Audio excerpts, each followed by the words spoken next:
पवित्र आत्मा से भरना हमारे मसीही जीवन के लिए एक बहुत ज़रूरी बात है। अगर हमारे अंदर पवित्र आत्मा ना होगा, पवित्र आत्मा से हम भरपूर ना होंगे, तो हमारा सारा मसीही जीवन और सारी हमारी सेवकाई सब व्यर्थ है। इतना ज़रूरी है पवित्र आत्मा से भरना। पवित्र आत्मा से भरकर उस पवित्र आत्मा को जो आप आदर दें, जो कुछ वो आपको कहे वो करना। हालेलुया। पुरानी वाचा में से हजारों साल पहले पवित्र आत्मा लोगों के साथ रहता था, पर जब आप नई वाचा में आते हैं, नई वाचा में प्रभु यीशु मसीह ने कहा पवित्र आत्मा तुम्हारे साथ ही नहीं तुम्हारे अंदर होगा। समझे? पवित्र आत्मा वह साथ ना होगा, सिर्फ वो आपके अंदर होगा। अब जानते हैं ऐसा क्यों हो पाया? सिर्फ इसलिए हो पाया क्योंकि खुदावंद यीशु इस पृथ्वी पर आए। उसने आपके और मेरे पापों के लिए अपनी जान कुर्बान की। वह हमारे और आपके पापों के लिए मारा गया, गाड़ा गया, और मुर्दों में से तीसरे दिन आप कहिए मेरी धार्मिकता बनकर जी उठा। यस, ऐसे बोलिए, मेरी धार्मिकता बनकर जी उठा। बहुत अलग है कि उसने सारे जगत से प्रेम रखा और उसने अपना इकलौता पुत्र दे दिया। तो यहाँ पर पर्सनल विश्वास करना कि वह मेरे लिए है, मेरे पापों के लिए। अगर वो ना आता तो वह सलीब जिसके ऊपर मसीह था, हम होते। सलीब के ऊपर क्या था? खुदा का क्रोध, उसकी सारी नफरत, श्राप, सब कुछ जो हमारे ऊपर था मसीह ने अपने ऊपर ले लिया। जब वह हमारे और आपके पापों के लिए मारा गया, गाड़ा गया, और हमारे लिए वो हमारी धार्मिकता बनकर जी उठा। ये वो मेरी धार्मिकता बनकर जी उठा। हम मसीह के द्वारा धर्मी ठहराए गए हैं, उसके लहू के द्वारा हम खरीदे गए हैं, और इसलिए हम धर्मी ठहराए गए।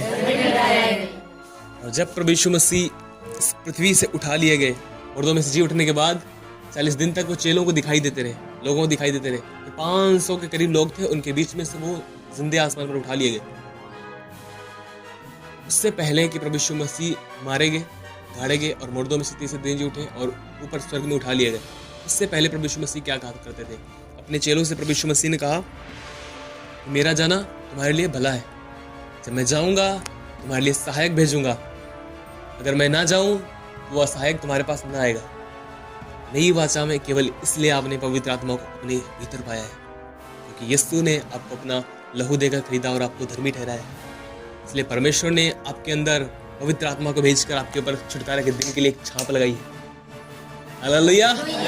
छुटकारे के दिन के लिए जब वो आएगा, वो हमें ले जाएगा, और छुटकारे का दिन होगा हमारा। हम इस तड़पती और कराहती हुई पृथ्वी से उठा लिए जाएंगे और हम एक महिमामय देह पाएंगे। आमीन। हम एक महिमामय देह पाएंगे। हालेलुया। दाऊद कहता है, धन्य है वह एक व्यक्ति जिसके पापों का परमेश्वर लेखा ना लेगा। हमारे गुनाह मुफ्त में माफ किए गए, हमने कोई काम नहीं किया है। हालेलुया। और इसलिए नई वाचा में परमेश्वर ने हमें पवित्र आत्मा हमारे जीवनों के अंदर दिया है। हालेलुया।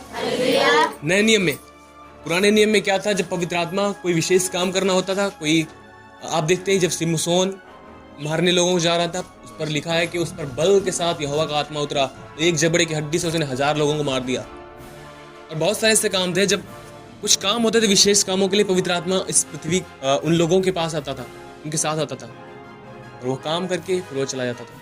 नई वाचा में वो हमेशा आपके साथ रहता है और आपके अंदर रहता है। नई वाचा में पवित्र आत्मा हमें दिया गया है। पुरानी वाचा में लोगों के पास पवित्र आत्मा उनके अंदर नहीं था, उनके साथ था। उसके बाद भी उसमें से आप कितने लोगों को आपने देखा है कि उनका जीवन क्या था? हाबिल पढ़ा है आपने, उसका जीवन क्या था? उस टाइम उसके अंदर पवित्र आत्मा नहीं था, लेकिन जब वह परमेश्वर के सम्मुख भेंट लेकर आया, परमेश्वर ने उसे और उसकी भेंट को स्वीकार किया। कैन को और उसकी भेंट को न स्वीकार किया। वहां पर ऐसा नहीं था कि परमेश्वर ने उसकी भेंट को पहले स्वीकार किया, उसके बाद हाबिल को स्वीकार किया। नहीं, पहले हाबिल स्वीकार किया गया, उसके बाद परमेश्वर ने उसकी भेंट को स्वीकार किया। अब सुनो, आपको पता है हाबिल अपने समय में अपने लोगों के बीच में एक निर्दोष जीवन जीने वाला व्यक्ति था, परंतु वह खुदा के साथ चलने वाला व्यक्ति था। जब वह परमेश्वर के सम्मुख भेंट लेकर आया, मैं इस विषय पर किसी दिन बहुत गहराई से बात करूंगा, जिस दिन खुदा की आत्मा ने चाहा। मैं सच कहता हूँ, एक बहुत अच्छा टॉपिक है ये, जो आपके जीवनों के लिए बहुत आशीष का कारण बन सकता है। परमेश्वर ने उसके जीवन को स्वीकारा था वहां पर, उसकी भेंट को नहीं, उसके जीवन को स्वीकारा था, क्योंकि वह ग्रहण योग्य था।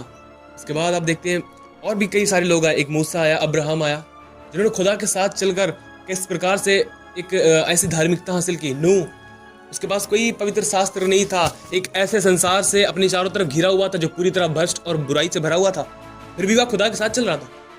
और आज के बहुत सारे मसीही जिनको पवित्र आत्मा दिया गया, पर वो खुदा के साथ नहीं। समझ सकते कितना अंतर है। दाऊद खुदा के साथ चलता था, फिर भी उसके साथ पवित्र आत्मा था, उसके अंदर नहीं था, ऊपर था, इनसाइड नहीं था, और फिर भी वो खुदा के साथ चलते थे। लेकिन नई वाचा में लोगों को पवित्र आत्मा उनके अंदर दिया गया, फिर भी वो खुदा के साथ नहीं चल रहे। क्यों? क्योंकि वो खुदा की आत्मा को शोकित करते हैं और उसे आदर नहीं देते। जो उसे आदर देते हैं उन्हें ही चलाता है वो। अगर एक व्यक्ति शोकित ही करता रहेगा, उसे फिर किस प्रकार से वो चला पाएगा एक व्यक्ति? हालेलुया। तो इस नई वाचा में हमारे लिए एक बहुत बड़ी आशीष है। और नई वाचा में सबसे पहले पवित्र आत्मा आप जानते कब उंडेला गया? पिन्तेकुस्त के दिन। मैंने आपको पहले ही बताया, जब प्रभु यीशु मसीह मारे गए, गाड़े गए और मुर्दों में से तीसरे दिन जी उठकर 500 लोगों के बीच में से वो जीवते आसमान पर उठा लिए गए। और उसके बाद पिन्तेकुस्त के दिन, पिन्तेकुस्त रविवार का दिन था, उस दिन